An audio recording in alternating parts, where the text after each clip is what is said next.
एकतर्फी प्रेम भाग 5. अभिजितने पाठमोऱ्या जाणाऱ्या संजूकडे बघत विशालला म्हटले, हुशार मुलगा आहे ना. विशालने ही मान डोकावली.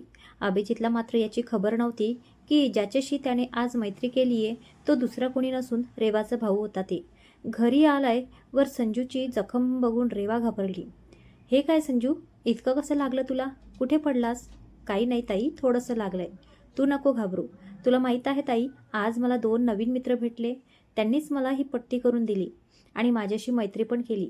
हो का? माझा भाऊ आहेस इतका स्मार्ट की कोणीही त्याच्याशी मैत्री करायला पाहतो. रेवा हसून त्याला म्हणाली. आजकाल रेवाच्या बेंचवर नेहमी एक चाफ्याचं फूल ठेवलेलं असायचं. रेवाला ते कोण ठेवतंय हे कळत होतं, म्हणून ती नेहमी त्याकडे दुर्लक्ष करत होती. आज अचानक प्रिन्सिपल सरांनी एक अनाउन्समेंट केली. पास आऊट झालेल्या माझी विद्यार्थीची गेट टुगेदर करण्याचं. तसं दरवर्षी केलं जायचं, पण ह्यावेळी कॉलेजला 30 वर्ष पूर्ण होणार होती, म्हणून हे फंक्शन मोठ्या प्रमाणावर साजरं करायचं असं ठरवलं. रेवा सांस्कृतिक कार्यक्रमात नेहमी पुढे असायची, त्यामुळे ह्यावेळी सुद्धा तिच्यावर बऱ्याच जबाबदाऱ्या आल्या होत्या. डेकोरेशन, संगीत या सर्व गोष्टींकडे तिला जातीने लक्ष द्यायला सांगितलं होतं. रेवा मन लावून सगळी तयारी करत होती आणि बघता बघता तो दिवस उजाडून आला.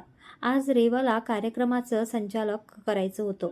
गोड आवाजाच्या रेवाला नेहमीच सगळ्यांना ऐकायचं असायचं. तिचं गाणं प्रत्येकाला ऐकत राहावंसं वाटायचं. आज नीतूच्या सांगण्यावरून रेवाने शुभ्र रंगाचा सिल्कचा सलवार सूट घातला होता. हलकासा मेकअप, वेणी ऐवजी केसांचा फ्रेंच बन्स बनवला होता. कानात डुलणारे झुमके तिला खुलून दिसत होते. केसांच्या बटा लाडीकपणे गालावर रुळत होत्या. ओठांवर गोड हसू आणि सगळ्यात महत्त्वाचं म्हणजे चेहऱ्यावर कमालीची शालीनता. या सगळ्या पेहरावात कमालीची देखणी दिसत होती ती. अभिजितने जेव्हा तिला बघितलं तेव्हा तो तिथे स्तब्ध झाला. त्याचा स्वतःच्या डोळ्यावर विश्वास बसेना. ही तीच रेवा आहे का? त्याला स्वतःलाच कळत नव्हतं. आज तिच्यावरून त्याला नजर हटवावंच येत नव्हती. रोजही ती छानच दिसते, पण आज थोड्याच मेकअपने तिचं सौंदर्य खुलून आलं होतं. कार्यक्रमाला सुरुवात झाली. रेवाने छानपैकी सगळं मॅनेज केलं होतं. भाषण, मनोगत, बक्षीस, आभार प्रदर्शन सगळं एका पाठोपाठ आटोपलं. सर्व शिक्षकांनी मुलांना शुभेच्छा देऊन त्यांना एन्जॉय करण्यासाठी वेळ दिला. डीजेवर सगळी मुलं बेभान होऊन नाचत होती. अभिजित मात्र एकटक रेवाकडे पाहत होता. रेवाचं काम झालं होतं. तिला घरी जायचं होतं. बॅग तिने स्टेजवरच एका कोपऱ्यात ठेवली होती. कुणीतरी उचलून ती एका खिड्याला अडकवली होती. रेवा आपली बॅग घेण्यासाठी गेली. अभिजितला आज स्वतःला थांबवणं कठीण झालं होतं. आज त्याला 2 शब्द तरी रेवाशी बोलायचेच होते. तोही रेवाच्या पाठोपाठ गेला. रेवाने खुर्ची घेऊन आपली बॅग काढली. खाली उतरत असताना अचानक तिच्या पायात तिची ओढणी आली होती. तोल सांभाळत असताना ती पटकन भिंतीला आदळली. सरकन काहीतरी फाटल्याचा आवाज आला. कसंबसं सावरत ती खाली उतरली. तिने पाठीमागे हात लावून बघितला तर तिचा ड्रेस खिड्याला अडकून पाठीमागून फाटला होता. तिने पटकन मागे हात ठेवला, पण ड्रेस जरा जास्तच फाटला होता. तितक्यात समोर काही मुलांचा ग्रुप नाचत नाचत रेवाच्या अगदी जवळ येऊन पोचला. रेवाला काय करावं कळेना झालं. डोकं सुन्न झालं. काही मुलीही स्टेजवर नाचत नाचत आल्या. त्या रेवाला आपल्यासोबत डान्स करायला ओढणार इतक्यात अभिजितने रेवाच्या हाताला धरून आपल्याकडे ओढले. त्याने तिच्या उघड्या पाठीवर आपला हात ठेवून तिला आपल्या मिठीत घेतलं. डान्स करण्याच्या निमित्ताने त्याने पूर्णपणे तिला पाठीमागून कव्हर केलं होतं. उघड्या पाठीवर त्याच्या थंड हाताचा स्पर्श होताच रेवाने गच्च डोळे मिटून घेतले. अंगावर सरकन काटा आला होता. हृदय जोरजोराने धडधडू लागलं. 2 मिनिटांनी तिने अवकाश डोळे उघडले. ती अजूनही त्याच्या मिठीत होती. सुटण्यासाठी ती धडपड करू लागली. इतक्यात अभिजित ओरडला, स्टॉप इट रेवा. नको त्या ठिकाणी तुझी चपळाई दाखवू नकोस. मी तुला मिठीत का घेतलंय हे तुला चांगलंच माहिती आहे. मला प्रेमाने तुला स्वतःच्या भाऊपाशात घ्यायला आवडलं असतं, पण सध्या ती सिच्युएशन नाही आहे आणि हे तुलाही चांगलंच माहिती आहे. So please come down. तरीही रेवा तळमळत होती. रेवाचं वागणं बघून मुद्दाम अभिजितने तिला जास्त जवळ खेचलं. पुन्हा त्याच्या शरीराचा सुगंध तिच्या नसानसात भिनू लागला. रेवाने पटकन स्वतःला सावरलं. तिने अभिजितला दूर ढकलत केसांचा क्लिप सोडला. भरगच्च अशा केसांनी रेवाच्या उघड्या पाठीला झाकून टाकलं. अभिजित तिच्या या युक्तीवर मनातल्या मनात दाद देत राहिला. आज पहिल्यांदाच त्याने रेवाला मोकळ्या केसात पाहिले होते. लांब सडक काळेभोर केस तिच्या कमरेपर्यंत येत होते. आज एक एक नवीन नवीन रूप तिचं त्याच्या समोर येत होतं आणि तो तिच्या प्रत्येक रूपाला पाहून झपाटल्यासारखा झाला होता. ती जायला वळली, पण अभिजितने तिचा हात घट्ट धरून ठेवला होता. ती पुन्हा पुन्हा हात सोडवण्याचा प्रयत्न करत होती, पण तो तिच्या आणखीन जवळ येत होता. अभिजितने अलगद तिच्या कमरेवर हात ठेवला. रेवा घाबरली, शहारली. त्याने तिच्या हनुवटीला धरून तिचा चेहरा स्वतःजवळकडे ओढवला. तिच्या कानाजवळ आपले ओठ नेत तो हळूच म्हणाला, खूप छान दिसते आहेस आज, अगदी दृष्ट लागण्यासारखी. रेवाचे ओठ थरथरत होते. हळूच त्याने तिच्या ओठांवरून आपला अंगठा फिरवला. गालावर आलेला तिच्या केसांच्या बटा त्याने अलगद बोटामागे केल्या. रेवा तशीच भिंतीला टेकून डोळे बंद करून उभी होती. आज तिचं मन तिच्या बुद्धीचा ऐकत नव्हतं. त्याच्या अस्तित्वाने ती भारून जात होती. त्याचं प्रेम तिच्या रागावर भारी पडत होतं. का दूर राहते आहेस रेवा तू माझ्यापासून? का मला सतावते आहेस तू? माहीत आहे तुझं मी माझ्यावर प्रेम आहे, मग का का स्वतःला बांधून ठेवला आहेस तू? माझ्या फिलिंग्स तुला कळत असून सुद्धा का इग्नोर करतेस मला? बोल ना. अभिजित आज किती दिवसांनी तिच्याजवळ गेला होता. तिच्याशी बोलत होता. त्याचा स्वतःवरचा ताबा सुटत होता. नकळतपणे त्याचे ओठ रेवाच्या ओठांजवळ आले. त्याचे उष्ण श्वास रेवाला जाणवले. तिने खाडकन डोळे उघडले. अभिजितला स्वतःच्या इतक्या जवळ बघून ती चपापली. पटकन तिने त्याला स्वतःपासून दूर केले. तू जे स्वप्न बघतो आहेस ना अभिजित, ते कधीच पूर्ण होणार नाही, हे लक्षात ठेव. मी होऊ देणार नाही, असं म्हणून ती झटकन तिथून निघून गेली. तिला जाताना बघून अभिजित गालातल्या गालात हसत म्हणाला, आणि मी ते स्वप्न पूर्ण केल्याशिवाय राहणार नाही. रेवा घरी आली. तिचं तडक आपल्या रूममध्ये गेली. थोड्या वेळापूर्वी काय घडलं हे आठवून तिचा स्वतःवरच विश्वास बसत नव्हता. ती तशीच बाथरूममध्ये गेली. थंड पाण्याची बादली तिने डोक्यावर ओतली. हृदय धडधडायचं अजून थांबत नव्हतं. आयुष्यात पहिल्यांदा कुणीतरी तिच्या इतकं जवळ आलं होतं. तशीच ओलेल्या अंगाने ती आरशासमोर उभी राहिली. स्वतःचा चेहरा निहाळताना तिला स्वतःमध्ये अभिजित प्रतिबिंब दिसू लागली. ती 2 पावले मागे गेली.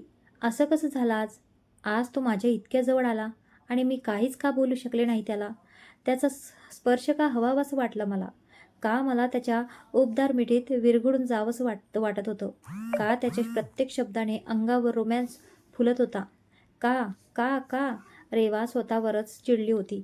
मी इतक्या लवकर स्वतःचा अपमान कसा विसरू शकते? ज्याच्यामुळे नाहक माझं कुटुंब उद्ध्वस्त झालं, ज्याच्यामुळे माझी इतकी बेअब्रू झाली, त्याला मी स्वतःच्या इतक्या जवळ कसं काय येऊ देऊ शकते? नाही, हे ठीक नाही. माझ्या आयुष्यात प्रेम नावाचा गुंता मी पुन्हा नाही होऊ देणार. एकदा झालेला तमाशा मी पूर्ण आयुष्यभर लक्षात राहिलाय माझ्या. पुन्हा सगळं तेच नाही घडू देणार मी. कधीच नाही. त्याला माझं तोंडही कधी पाहायची इच्छाच नव्हती.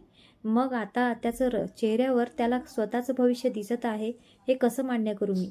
आणि जरी तो खरं बोलत असला तरी मी माझा भूतकाळ विसरून पुन्हा एक नव्याने सुरुवात करेन, असं जर त्याला वाटत असेल तर हा त्याचा गैरसमज आहे. रेवाने स्वतःलाच समजावत स्वतःला शांत केलं. पण तिच्या मनाने तिचं कितपत ऐकलं हे तिलाही कळत नव्हतं. इकडे अभिजित मात्र जाम खुश होता. हळूहळू का होईना रेवाच्या मनातील भावना उघड होत आहे, हे बघून त्याला खूप समाधान वाटत होतं. रेवाला त्याने अनेक वेळा पाहिलं होतं, पण इतक्या जवळून आज पहिल्यांदा त्याने तिला अनुभवलं होतं. तिचे ते थरथरणारे ओठ, कावरे बावरे झालेले डोळे, वाऱ्याच्या लईवर उडणारे तिचे रेशमासारखे सुंदर केस, तो पुन्हा पुन्हा आठवत होता. रेवा, आज तू नाही म्हणतेस, पण तो दिवस लवकरच येईल, ज्या दिवशी तू माझ्या मिठीत यायला आतुर असशील. ड्राईव्ह करता करता अभिजित स्वतःशीच बोलत होता. घरी पोहोचला तरी अभिजित अजूनही त्याच धुंदीत होता. आल्या आल्या त्याने बागेत काम करत असलेल्या काशीनाथला जोराने मिठी मारत गरागरा फिरवलं. बिचारा काशीनाथ काम काय झालं हे समजायच्या आधीच अभिजितने पुन्हा त्याला गोलगोल फिरवायला सुरुवात केली. घाबरून त्याने अभिजितच्या हातातून कशीबशी आपली सुटका करत सरळ तो बागेच्या बाहेर पडाला. आल्या आल्या त्याने आईलाही मस्त पैकी मिठी मारली. आईला बरं वाटलं. आपलं लेकरू पुन्हा एकदा पहिल्यासारखं वागू लागलाय हे बघून तिला खूप आनंद झाला. रेवा आपलं सगळं आवरून जेवणाची तयारी करण्यासाठी रूमच्या बाहेर येणारच तोच शिल्पा तिच्या समोर येऊन उभी राहिली. रेवाने तिला बघून स्मितहास्य केलं आणि ती किचनकडे जायला वळाली. थांब रेवा, शिल्पाचा आवाज आला. रेवा पुन्हा मागे वळली. काय झालं? रेवाने विचारलं. तू अभिजितला खूप जवळून ओळखतेस वाटतं, शिल्पाने खोचकपणे विचारलं. नाही ग, जवळून नाही, फक्त क्लासमध्ये आहे म्हणून ओळखते, बाकी काही नाही. का, काय झालं? मी आज तुम्हाला दोघांना कॉलेजच्या कॅम्पसमध्ये काहीतरी खुसूरफुसूर करताना बघितलं. अगं नाही, तसं काही नाही. सिन्ने मॅडमनी त्याच्याजवळ माझ्यासाठी एक निरोप दिला होता. तोच सांगायला तो आला होता. बाकी काही नाही. नसेलच बरं. कारण तुझी लायकी नाही आहे ना तेवढी, असं म्हणून शिल्पा रागाने तिथून निघून गेली. तिला रेवाचं अभिजितशी बोलणं अजिबात आवडलं नव्हतं. हे उघड होतं. रेवाने एक नजर ती गेलेल्या दिशेला टाकली आणि जणू काही झालंच नाही असं समजून ती स्वतःच्या कामाला लागली. नीतूच्या आई वडिलांच्या लग्नाला 30 वर्ष पूर्ण झाली होती, म्हणून त्यांच्या घरी मोठं फंक्शन ठेवलं होतं. नीतूने आग्रहाने संजूला आणि रेवाला 4 दिवसांसाठी राहायला घरी बोलावून घेतलं होतं. संजूला नीतूच्या घरी राहायला नेहमी आवडायचं, म्हणून रेवाही आनंदाने नीतूच्या घरी गेली. 4 दिवस सगळ्यांनी भरपूर एन्जॉय केला. संजू सगळ्यामध्ये इतका रमून गेला होता. रेवा त्याला इतकं खुश बघून समाधानी झाली होती. नीतूच्या घरच्यांनी अंबाबाईला जायचं ठरवलं होतं. त्यांचं कुलदैवत होतं ते. नीतूने रेवालाही येण्याचा आग्रह केला, पण आधी 4 दिवस ती इकडं राहायला आल्यामुळे मामीचा पारा चढला होता. त्यात आता पुन्हा 4 दिवस उशीर झाला तर उगाच घरात भांडण होतील, म्हणून रेवाने जायचं टाळलं. संजूच्या मनात फिरायला जायचं होतं. रेवाला त्याच्या चेहऱ्यावरून ते कळलं. तिने संजूला नीतूबरोबर अंबाबाईला जाऊ दिलं. घरी आल्या आल्या मामीच्या तोंडाचा पट्टा चालू झाला. हे सगळं होणार हे रेवाला माहिती होतं, म्हणून तिने त्याकडे जास्त लक्ष न देता ती स्वतःच्या कामाला लागली. दुसऱ्या दिवशी रेवा कॉलेजला जायला निघाली. तेवढ्यात मामी आडवी आली. 4 दिवस मौज मजा करून झाली ना? काय झालं मामी? काय म्हणायचं आहे तुला? स्पष्ट बोल. स्वतः बाहेर हिंडवत होतीस. घरातील कामं खोळंबिली आहेत, ती कुणी करायची? 4 दिवसापासून घरातले चादरी पडदे कुसता आहेस तसेच. लादीला पाणी नाही लागले. बागेतली झाडं तशीच मरता आहेत. गहू तांदूळ आणलेत ते तसेच निवडायचे आहेत. ही सगळी कामं कुणी करायची? मी. आणि तू फक्त महाराणीसारखी कॉलेजला जाणार ते काही नाही. पहिलं ही सगळी कामं करायची आणि मग कुठे जायचं तिथे जायचं. समजलीयस? रेवाने 2 मिनिटे डोळे बंद केले. आईचा चेहरा तिच्या नजरेसमोर आला. आई असताना आपली काय बडदास्त होती हे आठवून तिचे डोळे पाणावले. तशीच रूममध्ये जात तिने बॅग ठेवली.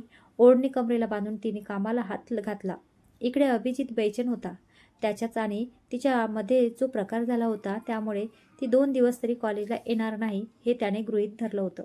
पण आज आठवडा झाला तरी रेवा कॉलेजमध्ये येत नव्हती. रेवाला फोन करून करून तो दमला होता, पण तिने एकही कॉलला प्रतिसाद दिला नव्हता. तिच्याबद्दल विचारावं तर नीतू ही कॉलेजमध्ये दिसत नव्हती. विचार करून करून त्याचं डोकं दुखू लागलं होतं. तितक्यात शिल्पा अभिजितजवळ आली. हाय अभि. अभिजितने फक्त नजर वर केली. त्याच्याकडून काहीच रिप्लाय येत नाही हे बघून शिल्पा पुन्हा म्हणाली, हॅलो अभिजित. सॉरी, मी ओळखलं नाही तुला. Who are you? त्याने अगदी रुक्ष स्वरात विचारले. शिल्पाचा चेहरा पडला, पण ती स्वतःला सावरत पुन्हा म्हणाली, मी शिल्पा, ह्याच कॉलेजमध्ये आहे. तुझा मित्र विशाल आहे ना, त्याच्याच क्लासमध्ये आहे मी. त्या दिवशी आपण सगळे एकत्र बसलो होतो ना कॉफी पियायला. शिल्पा त्याला आठवण करून देण्याचा प्रयत्न करू लागली. विशालचं नाव घेतल्यावर त्याला आठवलं. अरे हां, 4-5 दिवसापूर्वी कॅन्टीनमध्ये कुणालसोबत बसलो होतो मी. त्यात तूही होतीस का? अभिजितने प्रश्न टाकला. अरे हो, मी विशालची फ्रेंड्स. तुझी हरकत नसेल तर माझ्याशी मैत्री करशील? शिल्पाने हात पुढे केला. नाही म्हणण्याचं काही कारण नव्हतं, म्हणून अभिजितनेही तिच्याशी हात मिळवला. तितक्यात विशाल तिथे आला. अरे अभि, तू इथे आहेस? मी कुठे कुठे शोधत होतो तुला. आणि हे काय शिल्पा, तू कशी काय इथे? अरे मी सहजच आले होते बरं का. अभि, न्यू ॲडमिशन आहे हे. शिल्पाकडे बघत तो बोलला. तुझी ओळख करून देतो. ओळख झाली आहे रे. अभिजित त्याला बोलला. अरे वा, गुड. अरे हो शिल्पा, तुझ्याकडे एक काम होतं. ही रेवा का येत नाही आहे कॉलेजमध्ये? देसाई मॅडम सारख्या विचारता आहेत तिला. कुठेतरी सिंगिंग कॉम्पिटिशन आहे, त्यात त्यांनी तिचं नाव दिलंय म्हणे. रेवाचं नाव ऐकून अभिजित पटकन बोलला. हिला रेवाबद्दल का विचारतो आहेस? रेवा तुझ्या घराशेजारी राहते का? अधीर होऊन अभिजितने शिल्पाला विचारलं. अरे घराशेजारी कसली, ती हिच्याच घरात राहते. ही रेवाची मामे बहीण आहे. काय? रेवा तुझी बहीण आहे? अभिजितने पुन्हा तिला विचारलं. हो, म्हणजे सक्की नाही, पण दूरची आहे. अभिजितचा चेहरा अचानक फुलला. अरे वा, छानच. चल तुझ्या घरी जाऊ. पण का? अभिजितला रेवाला भेटायचं होतं, पण स्पष्ट सांगता येत नव्हतं, म्हणून तो म्हणाला, अगं तुझ्या ह्या मित्राला तुझ्या घरी चहासाठी नाही बोलवणार. आजच आपली मैत्री झाली आहे ना, मग ट्रीट तर बनते ना. अभिजित शिल्पाला मस्का लावत बोलला. आणि तसंही मॅडमचा निरोप तुझ्या बहिणीला देता पण येईल. काय विशाल, बरोबर ना? अभिजितने त्यालाही आपल्या नाटकात ओढलं. विशालला अभिजितची ट्रीट काही समजली नाही. पण तो तयार झाला. त्याने अजून 2-4 मित्रांना सोबत घेतलं. शिल्पाला त्यांना नाही म्हणता आलं नाही. थोड्याच वेळात सगळे शिल्पाच्या घरी आले. शिल्पाचे मित्र आले म्हणल्यावर मामी लगबगीने खाली येऊन सरबराईला लागली. अभिजितची नजर रेवाला शोधत होती, पण सरळ सरळ विचारणं त्याला शक्य नव्हतं. तो उठून उभा राहिला आणि खोलीमध्ये सहज फेऱ्या मारू लागला. नाईस हाऊस श्वेता, त्याने कमेंट दिली. शिल्पा मनापासून हसली. फिरत फिरत तो पुढे गेला. त्याला मागे बाग दिसली. रेवा कदाचित बागेत असेल म्हणून तो त्या दिशेला गेला. बागेत त्याने इकडे तिकडे नजर फिरवली. खरंच रेवा त्यांच्या नजरेला पडली. समोरचं रोपांना पाणी घालत होती. तसाच भिंतीला टेकून तो लांबूनच तिला निहाळू लागला. कमरेला ओढणी बांधलेली, कदाचित खूप उशिरापासून काम करत असल्याने घामाने ओली चिंब झाली होती ती. अभिजित आपल्या मागे उभा आहे ही तिला माहीत नव्हतं. ती स्वतःच्याच कामात मग्न होती. एवढ्यात पाठीमागून शिल्पा अभिजितला हाक मारत आली. हाकेच्या आवाजाने रेवाने मागे वळून पाहिले. अभिजितला तिथे पाहून ती कमालीची चकित झाली. अरे अभि, चल ना, इथे काय करतोयस? चल नाश्ता कर चल. रेवा कॉलेजचे सगळे फ्रेंड्स आलेत माझे. सर्वांसाठी नाश्ता आणि सरबत घेऊन ये. शिल्पाने मोठ्या आवाजात ऑर्डर सोडली. शिल्पाचा ॲटिट्यूड बघून अभिजितला भयंकर राग आला. तू सुद्धा मदतीला गेलीस तरी काहीच हरकत नाही शिल्पा. अभिजित पटकन बोलला. अरे नाही, ती आणेल. तिला सवय आहे या सगळ्यांची. असं म्हणत जवळजवळ ओळखतच ती अभिजितला हॉलमध्ये घेऊन गेली. थोड्या वेळाने रेवा चहा, पोहे, कोल्ड्रिंक्स, ज्याला जे हवं ते सगळं घेऊन आली. कुणालने मॅडमचा निरोप रेवाला दिला. सर्व करताना रेवाचे हात अभिजितला बघून थरथरत होते. अभिजित सोबत झालेला प्रसंग त्याला बघून पुन्हा पुन्हा तिच्या डोळ्यासमोर येत होता. त्यात भरीस भर म्हणून अभिजित एकटक तिच्याकडेच बघत होता. त्याची नजर जराही तिच्यावरून हटत नव्हती. रेवाच्या अंगाचं पाणी पाणी होत होतं. कसं तरी सगळ्यांना वाढून ती झटकन आत जायला वळाली. तेवढ्यात मामी बोललीच. अगं, गुलाबाचं सरबत पण घेऊन ये जरासं. रेवा किचनमध्ये सरबत बनवायला गेली. अभिजितला रेवाला भेटायचं होतं. त्याचं मन तिच्याशी बोलायला तळमळत होतं. चहा पिता पिता अभिजितने थोडासा चहा आपल्या टी शर्टवर सांडवला. ओ हो, चहा सांडला. त्याने सगळ्यांचं लक्ष वेधलं. अरे हो यार, किती भारी टी शर्ट होता ना, सगळं खराब झालं. कुणाल पटकन बोलला. धुवून येतो, नाहीतर जास्त खराब होईल. असं म्हणत तो आत जायला उठला. थांब अभिजित, मीही मदतीला येते तुझ्या. असं म्हणत शिल्पाही उठून उभी राहिली. नको नको, मी जाईन अगं. डाग तर साफ करायचा आहे, त्यात तू काय मदत करणार? मी आलोच. असं म्हणत तो पटकन आत गेला. शिल्पा मन मारून तशीच खाली बसली. अभिजित बाथरूममध्ये न जाता तडक किचनमध्ये आला. रेवा सगळ्यांसाठी सरबत बनवत होती. तो किचनमध्ये येऊन उभा राहिला. रेवाने तो आल्याचं पाहिलं, पण काहीच न बोलता ती समोरच काम करू लागली. तू कॉलेजमध्ये का येत नाही आहेस? अभिजितने रेवाकडे बघत विचारलं. रेवा काही न उत्तर देता तशीच काम करू लागली. तुला काहीतरी विचारलं मी रेवा, कॉलेजमध्ये का येत नाही आहेस? अभिजितचा आवाज आता थोडासा चढला. तरीही ती गप्पच. अभिजित झटकन पुढे आला. त्याने तिच्या दोन्ही दंडाला धरून स्वतःकडे वळवले. काय विचारलं मी तुला? त्याने तिच्या डोळ्यात रोखून बघत विचारलं. तुझ्या प्रश्नाचे उत्तर द्यायला मी बांधील नाही आहे. तिने हात झटकत त्याला उत्तर दिलं. मी कॉलेजमध्ये येईल नाहीतर नाही येईल, हा माझा वैयक्तिक प्रश्न आहे. तुझा याच्याशी काही संबंध नाही, कळलं? किती वेळा चेहरा बदलतेस तू रेवा. मला वाटलं तुझा सगळा राग निवडला असेल माझ्यावरचा, पण आता तर तू म्हणतेस संमतच नाही. खरंच नाही? मग त्या दिवशी आपल्यात जे झालं ते काय होतं? का मी जवळ आल्यावर तुझं हृदय धडधडत होतं? का मी जवळ आल्यावर तुझ्या गालावर लाली पसरत होती? का मी जवळ आल्यावर तुझं मन तुझ्या ताब्यात नव्हतं? त्या दिवशी मी जे अनुभवलं ते सगळं खोटं होतं का? तिच्याकडे प्रश्नार्थक नजरेने बघत त्याने तिला विचारले. रेवाने नजर फिरवली. त्याच्या ह्या प्रश्नाचं उत्तर तिच्याकडे नव्हतंच. त्या दिवशी तुझ्या चेहऱ्यावर जे भाव होते ते खरे की आताचे तुझ्या चेहऱ्यावरचे रंग खरे आहेत? I am confuse. म्हणत त्याने ओठ्यावर असलेला काचेचा ग्लास हातात घेतला. रागाच्या भरात त्याने जोराने तो ग्लास फरशीवर आपटला. आवाज ऐकून मामी ओरडली. काय झालं ग? काही नाही मामी, ग्लास फुटला, पण मी आवरते सगळं. ही पोरगी पण इतकी वेंधळी आहे ना. मामी बाहेर पुटपटत राहिली. अभिजितच्या चेहऱ्यावरचा संताप बघून रेवा भिंतीने 2 पावलं मागे झाली. विजेच्या वेगाने अभिजित तिच्या जवळ आला. तिच्या हाताला घट्ट धरून त्याने तिला आपल्याजवळ ओढलं. ती पटकन येऊन त्याच्या छातीवर आदळली. कोण आहेस तू? फिलिंग्स नावाची गोष्ट आहे की नाही तुझ्यात? क्षणाक्षणाला कशी रंग बदलू शकतेस ग तू? कोण वाटलो मी तुला? प्रत्येक वेळी माझ्या भावनांना अपमान करताना काहीच कसं वाटत नाही का तुला रेवा? खेळ खेळते आहेस माझ्याशी की परीक्षा बघतेस माझी? दात ओठ खात त्याने तिच्या दंडाला धरत विचारलं. अभिजित, सोड, कुणीतरी येईल.